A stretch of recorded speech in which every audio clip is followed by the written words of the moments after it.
Et salut les développeurs C#, je suis de retour pour ce deuxième épisode de ma série que j'ai appelée R&D, dans laquelle je m'attaque à un sujet d'actualité.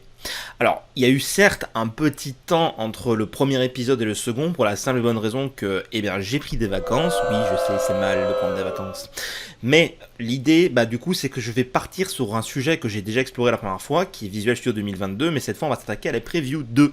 La première fois j'avais fait la preview 1, donc vous pouvez retrouver l'épisode dans l'infobulle qui est quelque part là-haut. Et là, je m'attaque à la preview 2. Alors la preview 2 de Visual Studio 2022, est-ce que c'est une bonne ou une mauvaise surprise? Est-ce qu'on va sur la bonne ou la mauvaise voie selon moi? Eh bien en fait, petit spoiler, j'ai adopté cette version dans mon travail quotidien pour mes projets personnels. On va l'ouvrir sans plus tarder et je vais vous montrer déjà la fulgurance avec laquelle il s'ouvre, ça va beaucoup plus vite.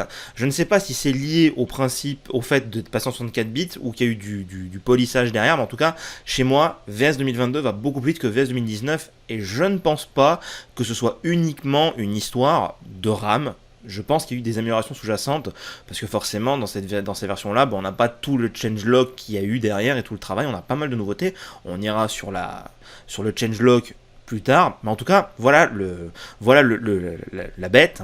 Donc déjà, j'ai remarqué une chose, c'est qu'entre la preview 1 et la preview 2, le thème black a été un petit peu affiné, c'est-à-dire que certaines choses que je trouvais visuellement pas trop abouties ont été un petit peu mieux, ont été un petit peu améliorées dans cette version-là. Donc voilà, vous voyez, ça va quand même super vite, je clique et tout est quasiment instantané. Alors pourquoi est-ce que j'ai pu l'adapter au quotidien? J'avais fait un petit peu, on va dire, entre guillemets, un reproche, un procès à la preview 1 qui était sortie, où est-ce qu'il n'y avait, pour ainsi dire, rien dessus. Elle était assez vide. Certains m'ont même dit qu'elle était assez buggée. À titre perso, j'avais pas remarqué beaucoup de bugs parce que forcément, je ne l'utilisais pas.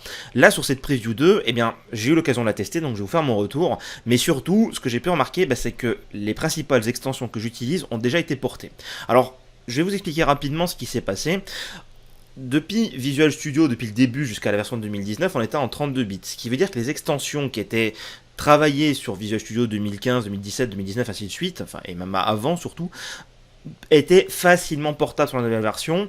Il n'y avait pas tellement de changements à faire. Là, pour passer de la 2019, ou d'une version antérieure d'ailleurs, à la 2022, les créateurs d'extensions sont obligés de la réécrire pour supporter le 64 bits qui nécessite une recompilation.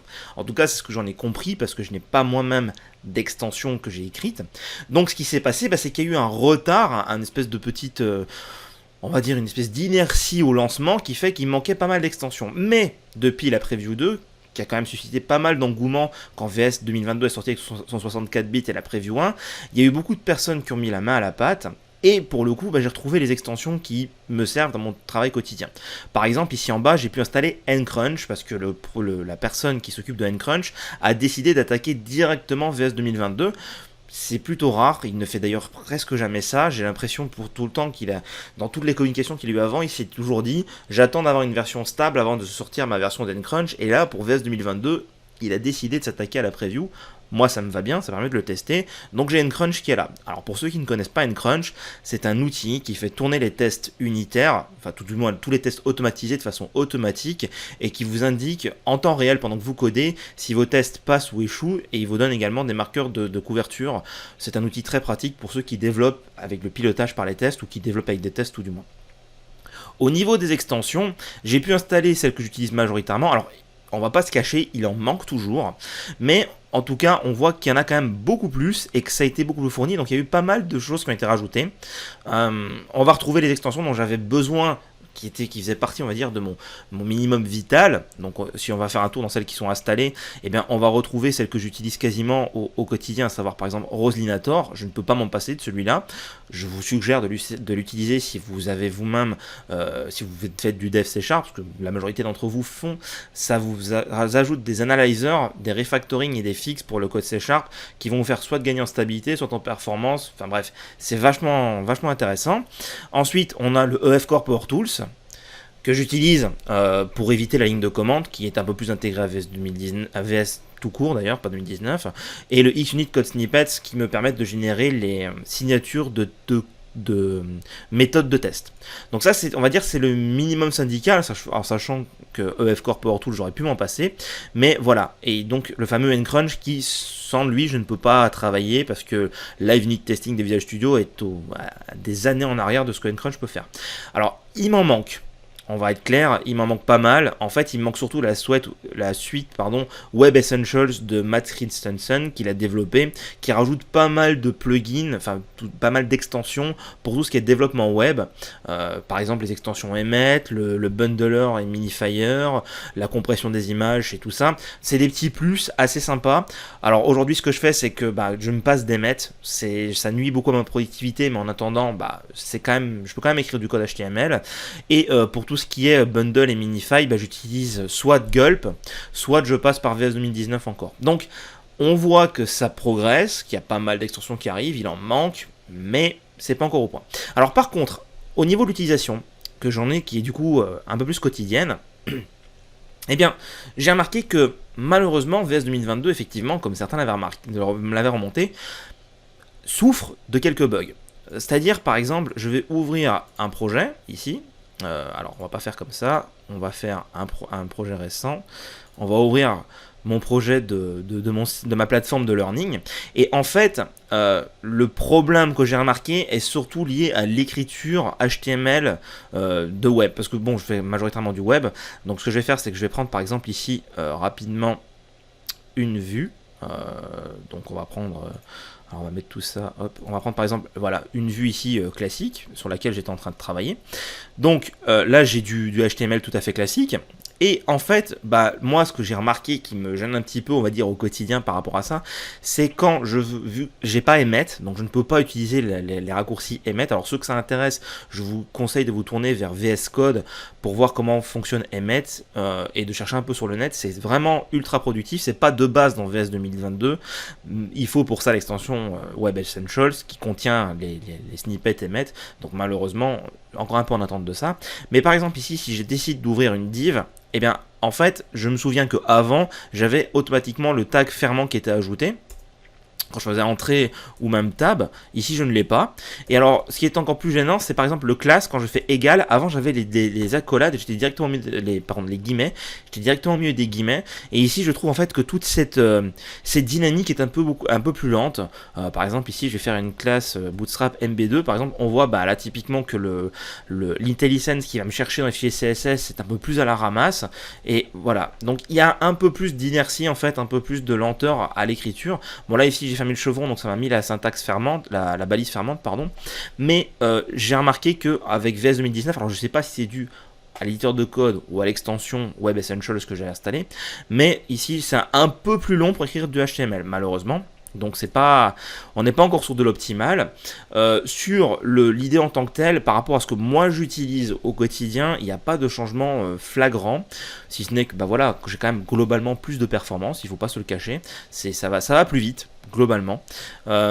Après, sur tout ce qui est C# et Hot Reload, qui était quelque chose de vraiment mis en avant par Microsoft, vous voyez ici une petite icône en forme de flamme à appliquer les modifications du code. Et en fait, quand vous êtes en debug, déjà il y a deux modes de debug quand on fait du web classique MVC. Vous avez le debug, le runtime compilation qui vous permet de mettre à jour votre vue en temps réel, et également la mise à jour de votre code. Et bien en fait, cette flamme était censée permettre de modifier le code du contrôleur et d'appliquer les changements.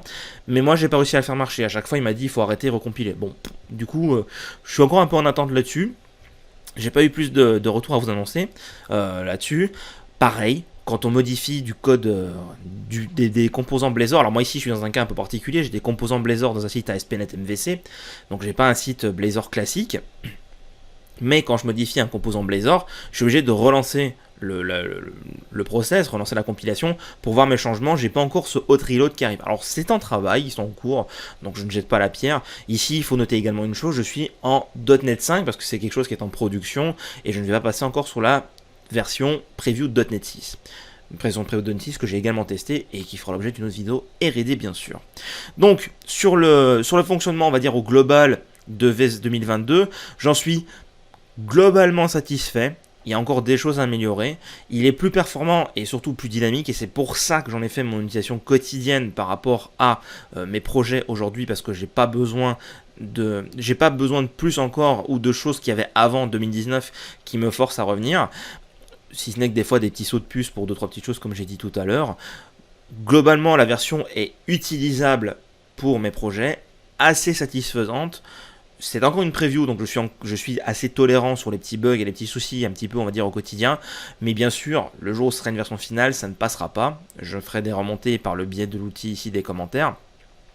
Alors il y a une chose que j'ai remarqué aussi, c'est que je me suis dit peut-être que du coup mon expérience assez négative d'HTML serait liée à l'activation en préversion de tout ce qui est éditeur expérimental Razor. Donc j'ai cherché un petit peu à le désactiver en fait. Donc j'ai cherché ici et en fait comme vous pouvez le voir, si je descends un petit peu, je n'ai plus utilisé l'éditeur expérimental Razor. Il est plus dans les fonctionnalités. Alors à moins que je l'ai raté plusieurs fois, hein, mais en tout cas moi je le vois plus. Donc il y a celui-ci, l'activer des éditeurs HTML et CSS expérimentaux. Bon, je vais pas aller me tendre le bâton pour me faire battre avec ça, parce que j'ai déjà du mal avec la version stable, alors si je passe sur une version expérimentale, potentiellement ça pourrait nuire. Je vais peut-être l'essayer aussi pour voir.